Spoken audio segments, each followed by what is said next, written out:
Welcome to Million Podcasts. If you've been told you need thousands of downloads before any brand will sponsor your show, this episode is for you. Because the truth is, you do not need 5,000 or 10,000 downloads to start making sponsorship revenue from a podcast. Small shows with 200 to 1,000 downloads per episode are landing real deals every day. Not because they have massive reach, but because they have the right audience, a clear offer, and a way to track results. And that matters because podcast advertising is a huge market.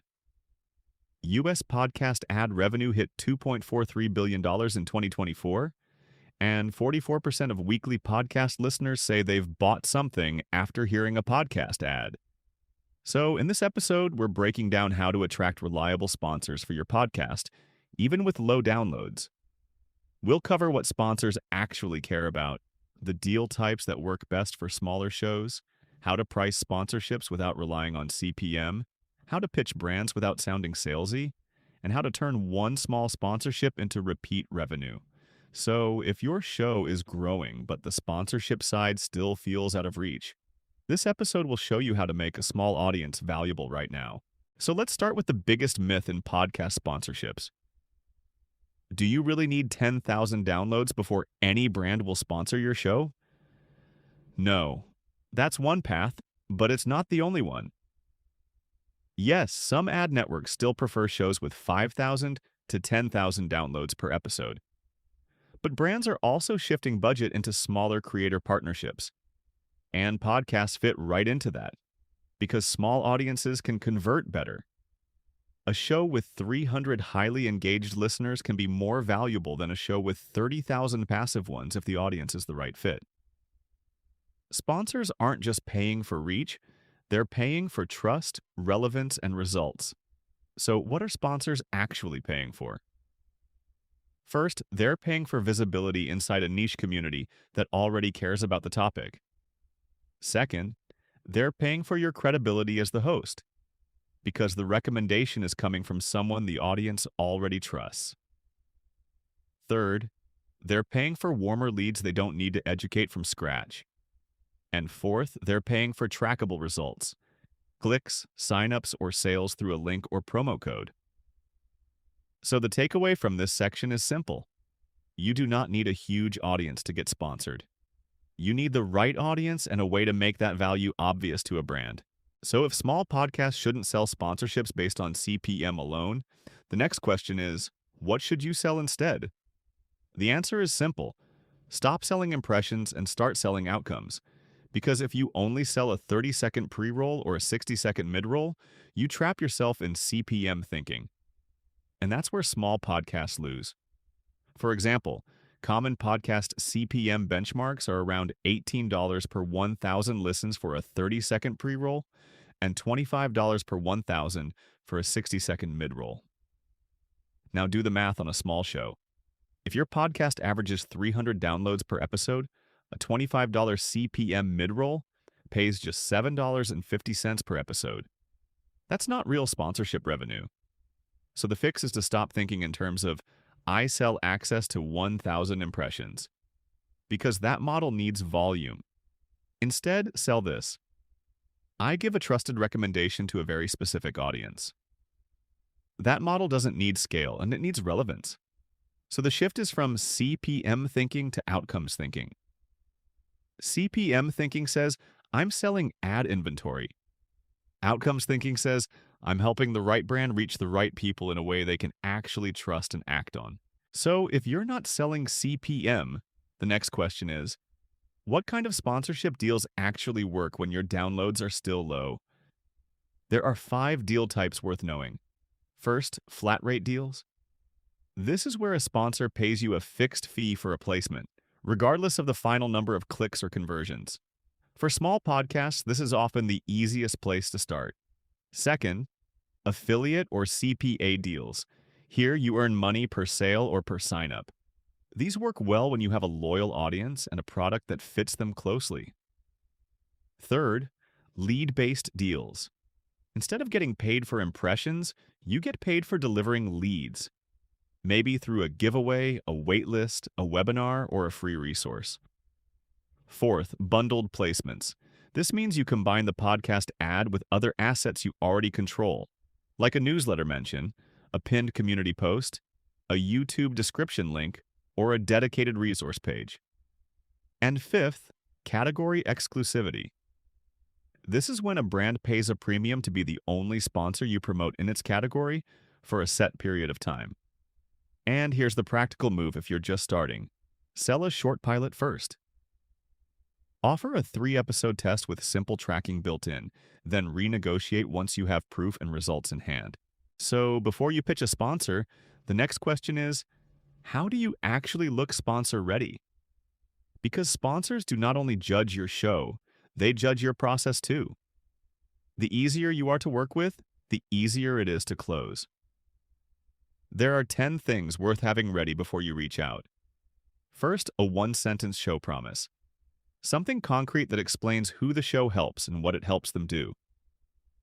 Second, a simple audience snapshot. Who you serve, why they listen, and what problem your show helps solve. Third, a consistent download window. Most sponsors look at downloads in the first 30 days after release, so track that number the same way every episode. Fourth, a short media kit. 1 page is enough to start. Include what the show is about, who listens, your average 30-day downloads, sponsor options, and your contact information. Fifth, sponsor-friendly ad slots. For example, a short read near the beginning and a longer mid-roll in the middle so brands know exactly what they are buying. Sixth, a sample host-read ad, something that shows how you naturally talk about a product in your own voice. Seventh, a simple tracking plan. A unique link, a promo code, or a dedicated landing page is enough to start. You do not need 10 tools. Eighth, a sponsor policy. Keep it simple. What you will promote, what you will not, and how you handle disclosure. Ninth, a sponsor page on your website. Even a basic page helps you look more established and easier to work with. And 10th, a clean business email address. Something that makes it clear you take sponsorship seriously and have a process. The goal here is not to look huge. It is to look organized, credible, and easy to work with. So once you're sponsor ready, the next question is, how do you actually price a podcast sponsorship when your downloads are still small? This is where a lot of podcasters freeze, but the simplest fix is this. Price based on value and effort, not just download count. For shows under 1,000 downloads per episode, the best starting models are usually flat rate deals, affiliate deals, lead-based deals, bundled placements, or category exclusivity. Once you get into the 1,000 to 5,000 range, you can start mixing flat rate pricing with CPM. And above that, CPM math starts making more sense. So if you're still a smaller show, here's the easiest way to think about your starter rate card. A single flat rate episode sponsorship can start around $150 for 1 host read mention, plus a show notes link. A 2-episode bundle with 2 mentions and maybe 1 social post can start around $300. A 4-episode pilot package with mentions across all 4 episodes plus show notes, and maybe a pinned resource link can start around $500. If a sponsor wants category exclusivity, meaning they're the only brand you promote in that category, you can usually charge $600 to $800 a month depending on what's included. For lead-based sponsorships, pricing is usually per lead. That might be $25 to $50 per lead for a giveaway, webinar, or sign-up campaign. For affiliate deals, you're usually looking at 10 to 20% per sale depending on the product. And for bundled placements, like a podcast mention plus a newsletter feature and a social post. A starting point around $400 can make sense because you're giving the sponsor multiple touch points, not just one ad read. There are also a few basics you should confirm before any deal starts. What you're delivering, when the campaign starts and ends, how you'll be paid, whether scripts need approval, whether exclusivity is included, and how results will be tracked. And if you're wondering how to think about the different deal types, here's the simplest version. Flat rate deals are great for local and niche brands because the pricing is simple and predictable. Affiliate deals work well for products and digital tools, but the trade-off is that your income can be less predictable. Lead-based deals are often attractive to B2B brands and service businesses because they care more about qualified leads than raw reach.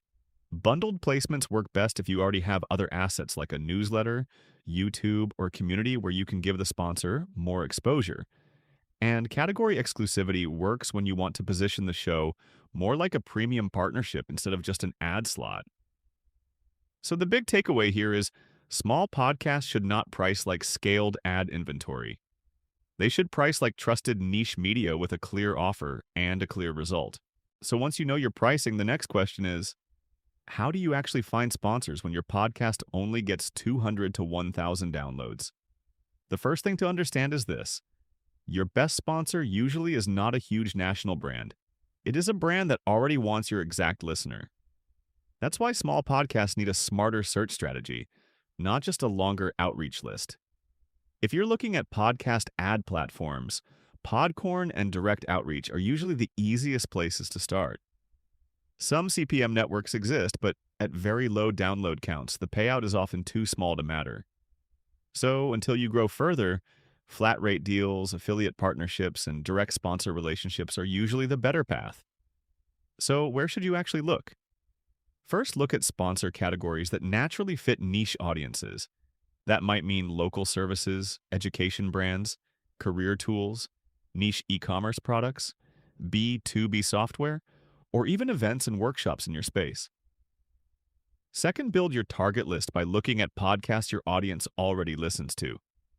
Take 10 similar podcasts, scan their recent episodes, and write down the sponsors they already mention.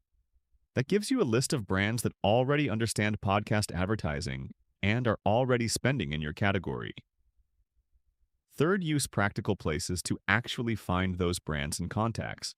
That could be your own listener base, local business directories, LinkedIn, startup newsletters, podcast ad marketplaces, or sponsor lists from niche conferences and events. And here's why this works. You're not trying to convince a brand to believe in podcast ads from scratch. You're finding brands that already sponsor podcasts and showing them why your audience is a strong fit too. The blog gives a good example of this. A small personal finance podcast with around 300 downloads, targeted local accountants and tax prep firms, pitched a simple $250 monthly deal, tracked results with a promo code, and got the sponsor to renew. So the takeaway here is simple. Small podcasts find sponsors by being more targeted, not more broad.